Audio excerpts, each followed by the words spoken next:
indbød Beatle-musikeren John Lennon og hans japanske kone Yoko Ono i eftermiddag til pressekonference. Parret har opholdt sig i Nordjylland i en uge, ganske ubemærket, og John Lennon sagde, at det er første gang siden verdensberømmelsen, han har oplevet det. Pressekonferencen blev i øvrigt indledt med fællessang, en engelsk tekst til melodien O Kristelighed. Morning, my life, that radiant gleaming, I will not lose sight, the meeting of Og forsøgscenterets forstander Rosendal Nielsen bød de 60-70 pressefolk og fotografer velkommen på sin egen dialekt, Tybomålet. Altså det her, det er alle af bønderne nok klar over, at sådan er det er denne pjattværk. Altså det er vi helt klar over i dag. Men altså sådan et pjattværk, det må folk jo finde sig en gang imellem. Og det som vi gør, det er det, når vi nu er med til sådan, så skal vi sikre at få det bedste ud over. Og I skal jo velkommen i livet. For det er sådan en nytårstid og en god nytårsløje. And I think that we should give our honored guest here today. John Lennon sagde, at han ikke var kommet for at kidnappe sin kones barn, Koyoko, der har boet med sin far i Nordjylland i nogle måneder. Han var kommet med sin kone for at se pigen og blive forsonet med hendes forældre. Det er ikke hans hensigt at købe jord eller ejendomme, men de fredsbestræbelser, der udfoldes på de nordjyske forsøgscentre, hvor de fleste er kollektivsamfund, støttede han.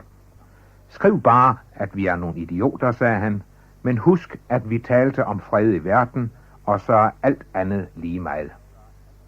I've heard two rumors. I've just heard a new one today on the Daily Express that I bought 70 acres of land here.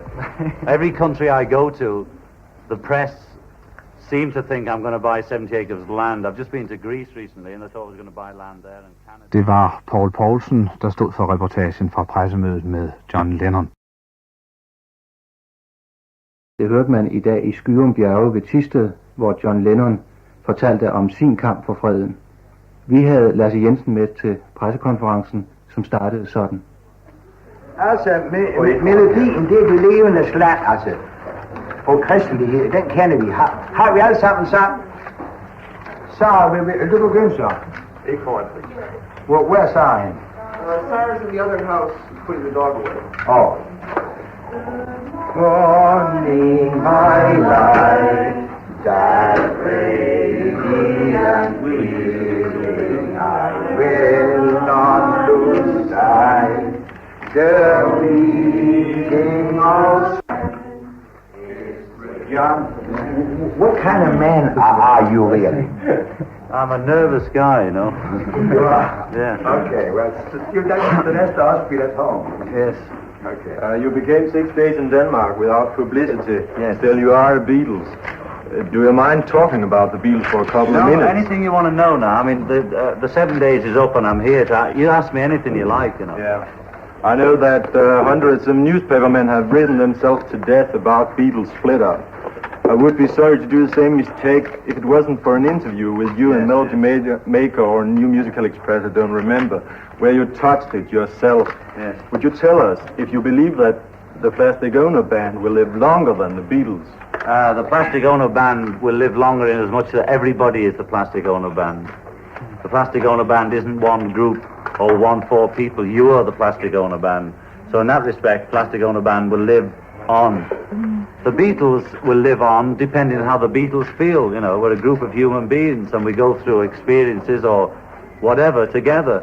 And if we feel like getting together again and recording, which is that we have that problem every time we come to make an album, whether it's worth it, because it's like giving birth to a child, you know, and you consider whether to take the birth pill or have another kid. Now that's been going on for 4 years since we stopped touring, whether to carry on.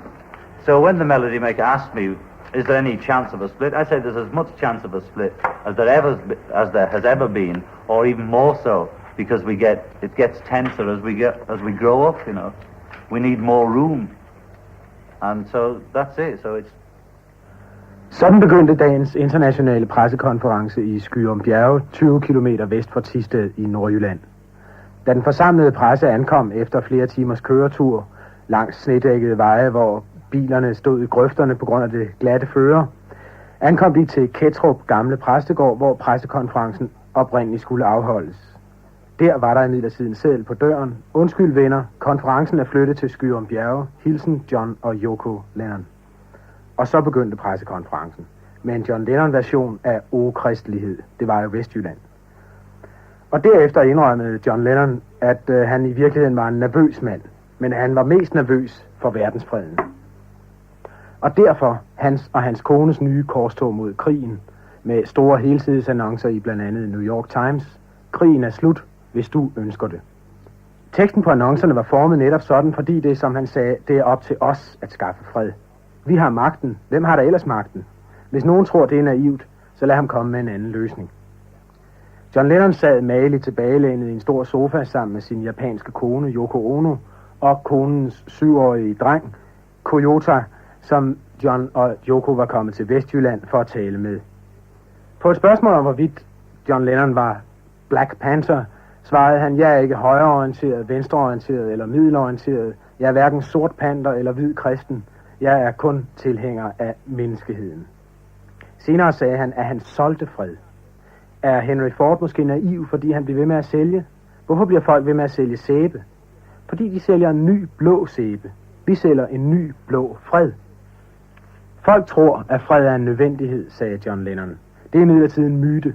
Det er noget, de er blevet bildt ind. Det er noget, deres forældre har bildt dem ind. Vi kan ikke blive ved med at vade rundt i det samme lort til halsen, som vi har været rundt i de sidste mange år. Fred er ikke en nødvendighed. Det er en myte.